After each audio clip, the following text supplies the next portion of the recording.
Traffic police அருணுகிட்ட மாட்டிக்கிட்ட மனோஜ் காப்பாற்ற முத்து வருவாருன்னு நீங்கள் விரும்புனீங்கன்னா இந்த சேனலுக்கு லைக் பண்ணுங்கள். வாங்க வீடியோக்குள்ளே போகலாம். அண்ணாமலையும் முத்துவும் எவ்வளவோ எடுத்து சொல்லியுமே மனோஜ் நான் ரோகிணியை கூட்டிகிட்டு வர மாட்டேன். அம்மா எப்போ சொல்கிறாங்களோ அப்போ தான் நான் ரோகிணியை கூட்டிகிட்டு வருவேன். அம்மா பேச்சையே அம்மா கிழிச்ச கோட்டை நான் தாண்ட மாட்டேன் அப்படிங்கிற மாதிரி பேசிட்டு உள்ளே போயிடுறாரு. இவனை என்ன பண்ணுறதுன்னு தெரியல. எப்போ உன் பேச்சை கூட இவன் கேட்க மாட்டேங்கிறானே அப்படின்ட்டு முத்துவும் அண்ணாமலையும் ஃபீல் பண்ணுறாங்க. விஜயா இது தெரிஞ்சு இவங்க எல்லாருமே ரோகிணிக்கு சப்போர்ட்டாகவே பேசுகிறாங்கன்னு அவளும் கோவிச்சுக்கிட்டு பார்வதி வீட்டுக்கு போயிடுறான்.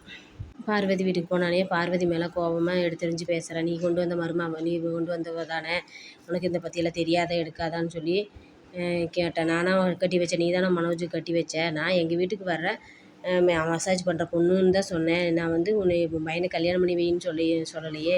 நீ தான் மலேசியாக்காரி, அதுன்னு வசதியானவ அப்படின்ட்டு என்னை கேட்காம கூட நீ அவசர அவசரமாக கல்யாணம் பண்ணி வச்சுட்டு இப்போ என்னை பேசுகிறியா அப்படின்ட்டு.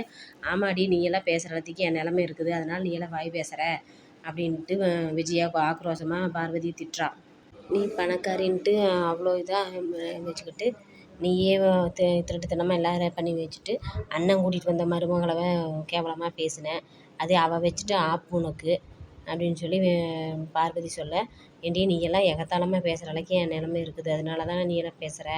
அவளை பார்த்தாலே கோவமாக வருது. அவளை முடிய பிடிச்சி இழுத்து அடி அடித்து வீட்டை விட்டு துரத்திட்டேன். அவன் இனிமேல் என் வீட்டு மருமகளாக வரவே மாட்டா அப்படின்ட்டு. ஒரு நாள் இனிமேல் அவள் மனோஜுக்கு பொண்டாட்டியாக அவள் இருக்க முடியாது அப்படின்ட்டு அவளை செருப்பால் அடிக்காத குறையோன்னா அடித்து துரத்திட்ட அப்படின்னு விஜயா பார்வதிட்டு சொல்லிகிட்டு இருக்கிறா. இது நீ செஞ்சது தப்பு அப்படின்னு சொல்லி சொல்கிறப்ப, சரி ஏன் அங்கேருந்து இங்கே வந்துட்டு. ஆமாம், அவங்க எல்லாருமே போய் அவளை கூப்பிடுன்னு சொல்லி அவன் என் பையனோட மனசை மாற்றுறாங்க, அதனால் எனக்கு அங்கே இருக்க பிடிக்கல.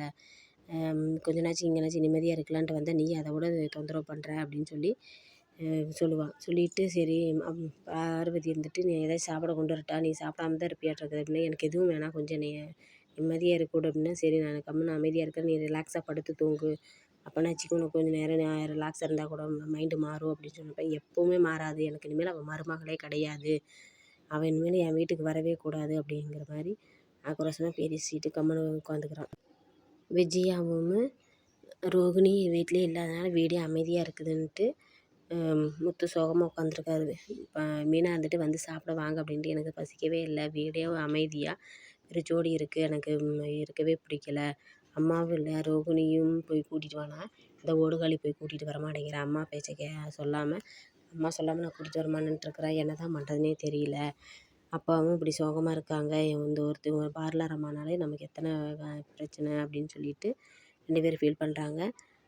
ரவி முத்துக்கு ஃபோன் பண்ணுறான், சுருதி மீனாளுக்கு ஃபோன் பண்ணுறாங்க. இவங்க 2 பேரும் தனித்தனியாக ஃபோன் பண்ணுறதை பார்த்துட்டு ஐயோ இப்போ இங்கே பிரச்சனை இருக்குதுன்னு பார்த்தா இவங்க 2 பேரும் அங்கே போன பக்கத்தில் சண்டையாட்டுறது, 2 பேரும் தனித்தனியாக ஃபோன் பண்ணுறாங்க அப்படின்னு சொல்லிட்டு, சரி நீ தனியாக எடுத்து பேசு, நான் 2 பேரும் தனியாக பேசுகிறேன், என்ன நடக்குதுன்னு பார்க்கலாம். அந்த 2 பேர்த்துக்கு இப்போ நம்ம 2 பேரும் பிரச்சனையை தீர்த்து வைக்கிற நடுவராக மாறிட்டு மாட்டிருக்குதே, முடியலடா சாமி, சரி நான் ஃபோன் அட்டன் பண்ணுறேன், நீ கொஞ்சம் நகர்ந்துக்க அப்படின்னு சொல்லிட்டு முத்து பேசுகிறாரு. பேசிகிட்டு இருக்கிறப்ப இங்கே நடந்த பிரச்சனையெல்லாம் சொல்கிறாங்க.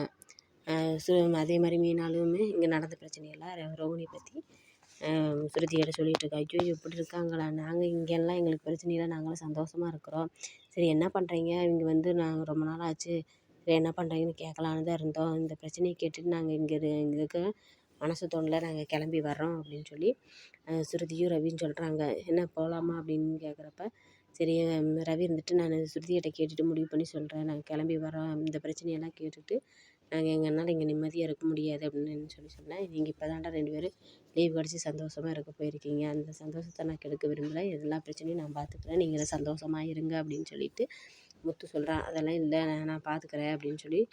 சரி இவர் மனோஜ் எங்கே தான் போயிட்டாரு, காலையிலேயும் எங்கேயோ நேரத்துலேயே எழுந்திரிச்சி போனார், நைட் லேட்டாக தான் வராரு, இப்போ எங்கே இருக்காருன்னு தெரியல அப்படின்னு சொல்லி மீனா கேட்குறப்ப, என் கணிப்பு பிரகாரம் பார்த்தா அவன் அந்த பாரில் தான் இருப்பான்னு நினைக்கிறேன், சரி பார்க்கலாம் அப்படிங்கிறப்ப, அதே மாதிரி மனோஜ் ஒயின் ஷாப்பில் தான் உட்காந்து தண்ணி அடிச்சிட்டு இருக்கான். என் ஃப்ரெண்டு கிட்ட உட்காந்துட்டு என் பொண்டாட்டி என்னை என்கிட்ட போய் சொல்லிட்டான்னு ஓவராக தண்ணி அடிச்சிட்றான். இதை பார்த்துட்டு எல்லாருமே சிரிக்கிறாங்க. சரி அமைதியாக யார் தான் போய் பேசாமல் இருக்காங்க, இதுக்கெல்லாம் இப்படி பார்த்தா நான்லாம் எத்தனையோ தண்ணி அடிக்க வேண்டியது, நான்லாம் எப்படி இருக்கேன் அப்படின்னு கேட்குறப்ப, இல்லை எனக்கு மனசு தாங்கலை அப்படின்ட்டு ஓவராக புலம்பிகிட்டு இருக்கிறான். அதோட இன்றைக்கி எபிசோடு முடியுது. நாளைக்கு எபிசோடில் என்ன நடக்குது? டிராஃபிக் போலீஸ்கிட்ட மாட்டிக்கிட்டு மனோஜ் முழிக்க போகிறாரு. அதில் என்ன நடக்குது என்னன்னு நாளைக்கு எபிசோடில் பார்க்கலாம். இந்த சேனலுக்கு கொஞ்சம் லைக் பண்ணுங்கள்.